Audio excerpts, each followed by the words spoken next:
fucking non-independence day for America's outcast. You know what I'm talking about? It's your boy John Midzak, here to restore the J in journalism.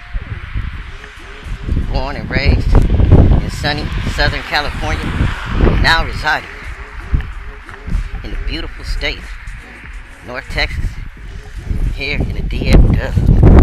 And it's about noon in the morning this afternoon, and sun is caliente to the motherfucker. It's about 128 degrees out this bitch this morning. Music game, entertainment, no straining. Hey, it's your brother John back in the building, Mind Bender. You know, the infamous brother. Always bringing you that dope underground hip hop. Here to restore the J in journalism. Here to restore the T in turntablism, and here to spit that ism on a daily basis, man. My voice is like Oasis. Smooth. A little bit of yang, a little bit of yang. But a nice S down the apex stands for smooth. You know. But don't let the smooth taste fool you, man. I'm rough and rugged like this brother you see here on this picture. My cousin Cassius, man. He transformed, but he ain't forgotten. And that brings me to this next story. Rest in peace, Ermias Ashkadon, who is now dealing with this case. 2 years later. 3 years later, after the man passed away. You wonder what took so long for them to bring this shit to trial. I mean, y'all had the victim, y'all had the guns, y'all had the perpetrator. I mean, what more did you need to prosecute a nigga? If that had been me, I'd have been prosecuted in 3 weeks. You have a right to a speedy trial. I know he didn't want to sit in the county for 3 years not knowing what his fate was. But what a smart defense team. I seen how they going at this thing. They going at this thing like I would have never imagined. Look at their angle. Their angle is manslaughter, right? So they using the angle that Nipsey called this man a snitch, and then he reacted. And that's a crime of passion when it happens right there and then. Somebody call you a snitch and make you feel some kind of way. You come back around and dust his ass off. Shit, that's gang activity. First of all, so that's manslaughter. In LA, gang activity is not murder. If two gangbangers, go at each other and one nigga get murdered and the other one they got flags and shit on, it's manslaughter, right? They're trying to say I was premeditated and all this is why I try to get it for murder, because they felt the pain of the city. And it probably was people complicity, because you got to think about it. A nigga come in broad daylight with 2 cannons and gun the main money maker down in front of everybody. Ain't nobody got no strap of protection for him. Then the nigga able to run back around, kick the nigga all the head and shoot him some more. And nobody had nothing. Y'all niggas is Crips and gang members. And nobody had no kind of cannons or ratchets on them to do nothing. You expect me to believe that? So you see this man to the left, the top left, his name is Herman Douglas. I went to school with Herman Douglas. Yeah, man. Yeah, I went to Crenshaw High School, fam. 1992, 1993. I was in the 10th grade, came out of Audubon Junior High. I don't know what junior high Herman Douglas went to, but I know what junior high he went to. He probably went to Hyde Park or something like that.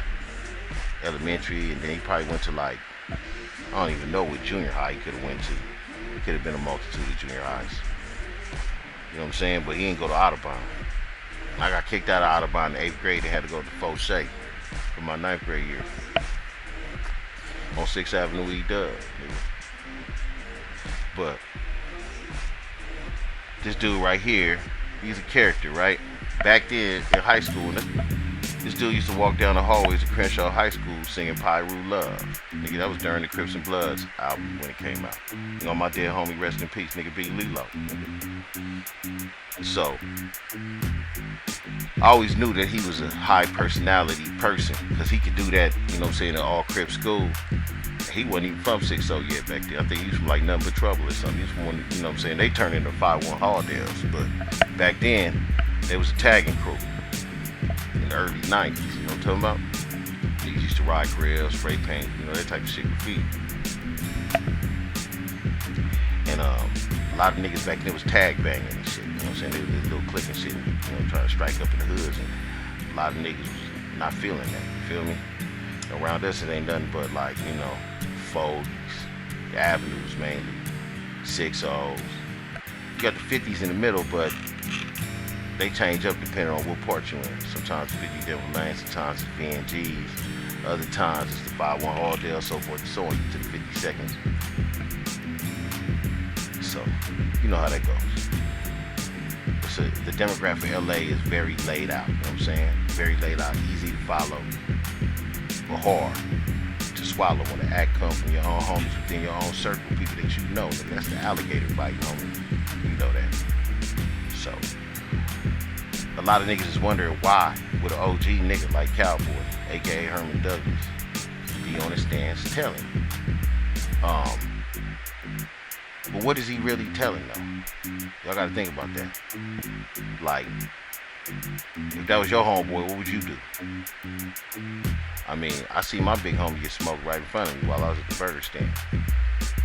And there wasn't no telling. And I was in junior high school. There wasn't no telling. Everybody saw who did it. We know who did it. We saw the car that did it. We know the license plate with the niggas in the car that did it. But when the police came around, we didn't know who did it. You know, that's the code we live by, but the code you niggas live by is a different code. And we figure, nigga, it's happening in the streets, nigga. We gonna get our get back in the streets, nigga. Telling the police, you signed up for this. You signed up for this lifestyle. And it could happen within one of your own homes. Many of niggas been smoked by their own homies, especially busters. Niggas that's telling, they get smoked. Pedophile niggas, they get smoked. Niggas doing gay shit, smoked.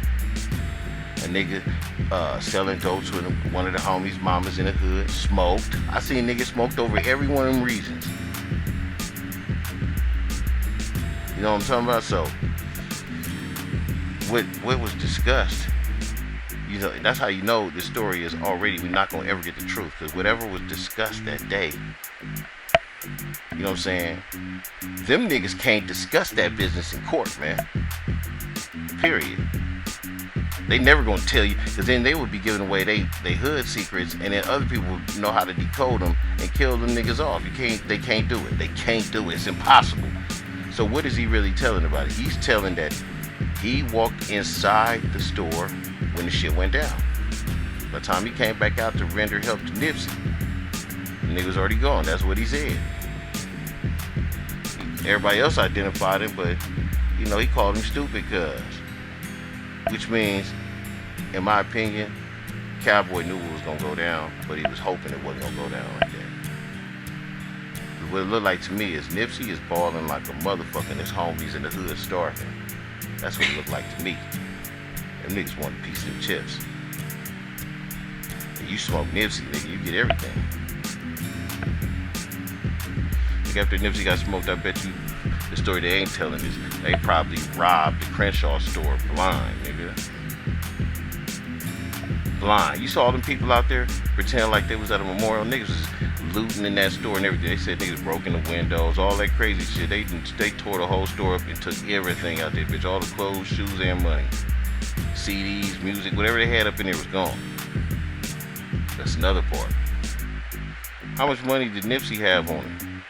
You know what I'm saying? He had just did a show the night before and they got the same clothes on. And they pay you the bag right there to show. Usually they give you half up front, you know what I'm saying, and the rest when you do the show. I think Nipsey's every bit of $27,000 to perform anywhere. Which means he had a minimum of, 13 and a half racks in his pocket. You know, that nigga got a dispensary, that nigga got a Crenshaw store. That nigga ain't reporting all that money, nigga. Get the fuck up out of here. These niggas is Crips. And as I was reminded several times, like I said, let's go back to the beginning. A nigga gonna be able to shoot the money bag, come back around with a whole different cannon, shoot the money bag and kick him all in his head again, disrespect the nigga, and drive away scot-free. But not even with none of the homies did he drive away. He had one of his side bitches drive him away, nigga, peacefully. A bitch that took pictures with Nipsey right before the nigga met his demise. Yeah, where they do that at? It sounded like a whole different scenario, man. It sounded like a nigga was like, nigga, what you gonna do with this nigga for? That was the first thing happened. You feel me? She ain't gonna tell that story. Because she know the rules too. They'll find her and her mama and they'll both get smoked. They both still live in LA somewhere. They ain't moved out of LA. Her mama's like, bitch, what did you get me into? Hey, she got her mama and her. If they say anything funny, you know, 6-0 is a deep ass hood. 50,000 members on any given day. On some real shit. How far can you get away with a hood that deep? That's all I'm saying. They better stop speaking Big U name. That nigga's not playing with you niggas speaking his name like that, man. Big U is a killer. Nigga, a known threat, nigga, in LA. Been since the early 90s, nigga. The late 80s, nigga. When I was a kid, we was hearing Big U ghost stories, nigga. That nigga was known for getting his scrap on and knocking niggas out. Embarrassing niggas, having niggas shitting on themselves. Nigga, Big U is a rider, nigga. I don't give a fuck where he's from. That nigga's a rider. You niggas playing with his name like that. Like this CRAK 100, nigga.